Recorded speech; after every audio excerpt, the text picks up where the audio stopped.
कैसे बच्चों आप। तो आज हम 10th क्लास का अगला चैप्टर शुरू कर रहे हैं, एसिड बेस एंड सोल्ट्स। शायद मैंने आपको एसिड और बेस की डेफिनेशन बता दी थी एंड थोड़ा बहुत या फिर लिटमस पेपर या नेचुरल इंडिकेटर के बारे में सारा मैंने आपको बता दिया था। तो आपको मैं होमवर्क दे रहा हूं। तो आपके होमवर्क में क्या है बच्चों, आपको करना है सिंथेटिक इंडिकेटर के बारे में पता लगाना है। सिंथेटिक इंडिकेटर का मतलब क्या होता है, वो इंडिकेटर जो मानव बनाता है, मतलब हम बनाते हैं, ह्यूमन बींग्स बनाता है।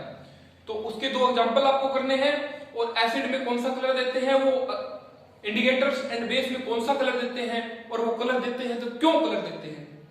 ठीक है बच्चों। तो आज हमें acid base and salt chapter में थोड़ा सा आगे बढ़ते हैं। इसमें हम रिएक्शंस पढ़ना शुरू करते हैं। Reactions are important in the view of the exam. Paper के लिए रिएक्शन बहुत इंपॉर्टेंट है, तो हम ज्यादा टाइम खराब करते हैं ना, जल्दी ही रिएक्शन शुरू करते हैं। Reactions of acid with metal, metal की एसिड के साथ रिएक्शन। भी आपको पता है एसिड कौन सा होता है, जो सॉल्यूशन के अंदर H पॉजिटिव आयन दे, इज नोन एज एसिड। और मेटल कौन सा होता है, सोडियम होता है, मैग्नीशियम होता है, आयरन होता है, पोटेशियम होता है, रुबिडियम होता है, सीजियम होता है, लिथियम होता है, कैल्शियम होता है, मैग्नीशियम होता है, जिंक होता है। समझ रहे हो आप, these are the all metal. और मेटल की प्रॉपर्टी क्या होती है, साइड में लिखो यहां पर, मेटल लॉस इलेक्ट्रॉन इजीली। भाई मेटल ए की प्रॉपर्टी बच्चों ये होती है कि मेटल इजीली इलेक्ट्रॉन को लूज कर देता है। ठीक है। अब सॉरी, सबसे पहले यहां पर लिखो बच्चों एसिड, ठीक है, फिर लिखो मेटल, और ये लिखना ऊपर वाला स्कोरिंग होता है बच्चों, ये सोल्ट प्लस H2 गैस। ठीक है बच्चों, एक बार देख लो वीडियो का क्या चल रहा है नहीं।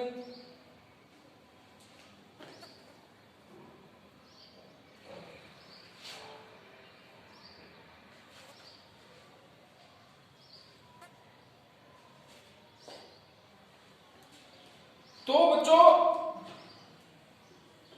यहां पे सोल्ट की बात करूं तो MgCl2 प्लस H2 बनेगा।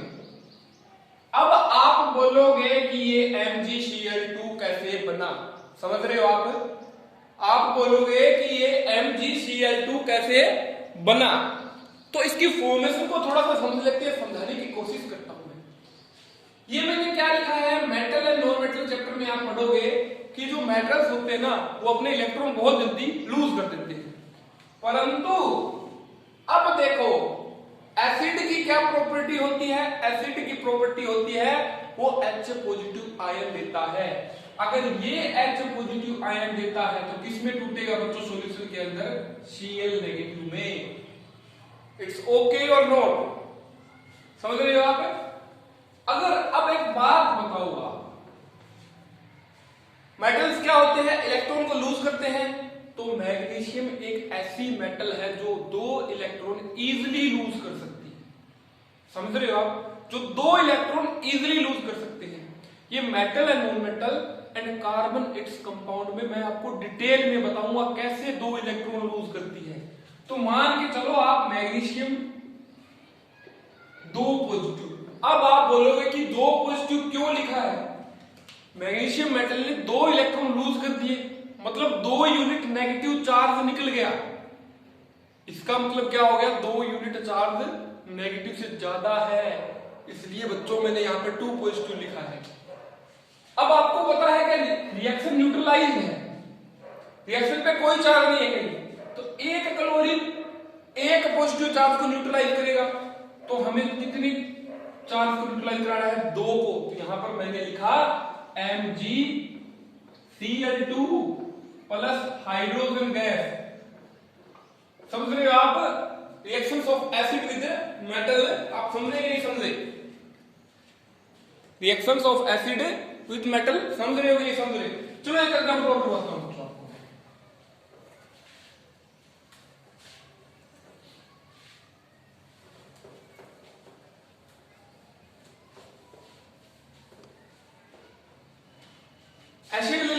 HCl, मेटल चेंज कर दो आप, जिंक ले लो, जिंक इज ऑल्सो मेटल, तो क्या बनेगा ZnCl2 plus H2 gas. It's clear और नॉट? आप इस बात को समझ रहे हो नहीं समझ रहे? और भी एग्जांपल ले सकते हो आप, और भी एग्जांपल ले सकते हो, जैसे एसिड ले लिया HCl plus calcium CaCl2 plus H2 gas. ये कोई जरूरी नहीं है बार बार यहां पर Cl2 लिख रहा हूं, तो मैंने आपको Cl2 का सिग्निफिकेंस बताया, Cl2 क्यों आया, क्योंकि जिंक के पास भी 2 पॉजिटिव चार्ज होता है, मैग्नीशियम के पास भी 2 पॉजिटिव चार्ज होता है, और ये कैल्शियम होता है इसके पास ही 2 पॉजिटिव चार्ज होता है। परंतु एक एल्यूमिनियम का एग्जांपल दिखाता हूं आपको, HCl प्लस एल्यूमिनियम, तो एल्यूमिनियम के पास बच्चों कितना होता है 3 पॉजिटिव चार्ज होता है, मतलब 3 इलेक्ट्रॉन लूज कर सकता है वो। तो यहां पर मैं क्या लिखूंगा AlCl3, 3 इलेक्ट्रॉन लूज करते हैं, मतलब 3 को हमें न्यूट्रलाइज करना पड़ेगा और हाइड्रोजन गैस इवॉल्व होगी। आई थिंक आपको reactions of acid with metal समझ में आ गया होगा, ठीक है।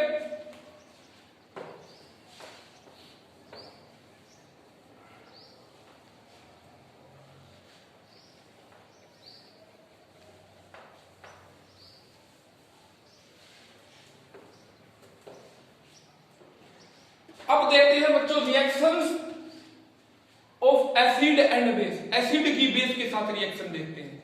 क्या रिएक्शन ऑफ एसिड विद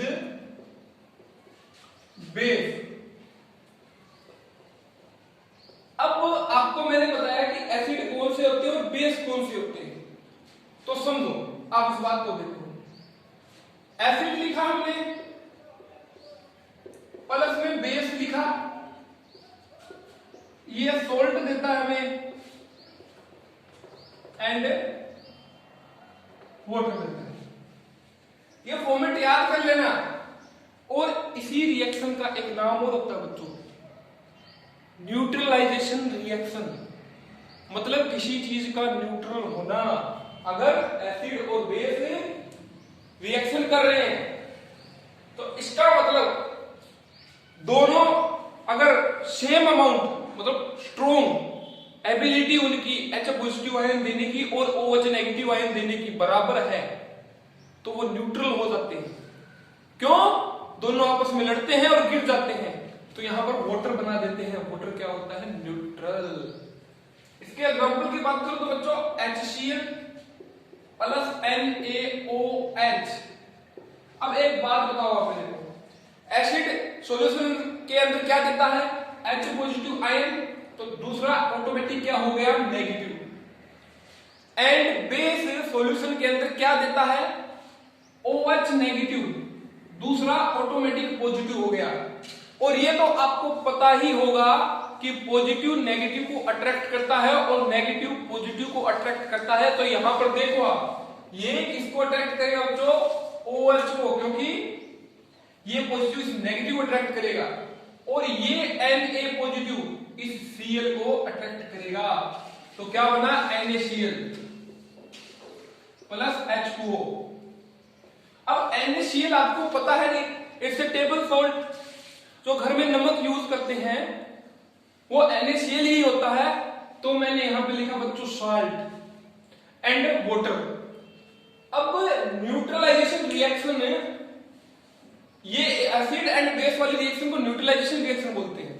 और इस न्यूट्रलाइजेशन रिएक्शन की डेफिनेशन पूछ ले आपसे तो आप बोलोगे the reaction in which acid and base react and give salt and water is known as neutralisation reaction. Understand? उसे बोलते हैं हमें न्यूट्रलाइजेशन रिएक्शन। और बच्चों इस न्यूट्रलाइजेशन की बहुत सारी एप्लीकेशन है। अगर मैं एक दो एप्लीकेशन की बात करूं, भाई इन अवर स्टमच, अपने पेट के अंदर जो एसिडिटी होती है ना, एसिडिटी होती है, बोलते हैं ना एसिडिटी होगी इनो ले लो, तो वो इनो लेते हैं ना, वो एक प्रकार का बेस होता है बच्चों, वो अपने बॉडी के अंदर जाकर जो एसिड ज्यादा अमाउंट में डिपॉजिट हुआ हुआ है उसे न्यूट्रलाइज कर देता है। और बताऊं आपको मैं, जो अपने दांत खराब होते हैं शुगर के कारण, मीठे के कारण, वो भी एक एसिडिक रिएक्शन बन जाती है और एसिड अपने इनेमल को धीरे धीरे खत्म करता जाता है। अगर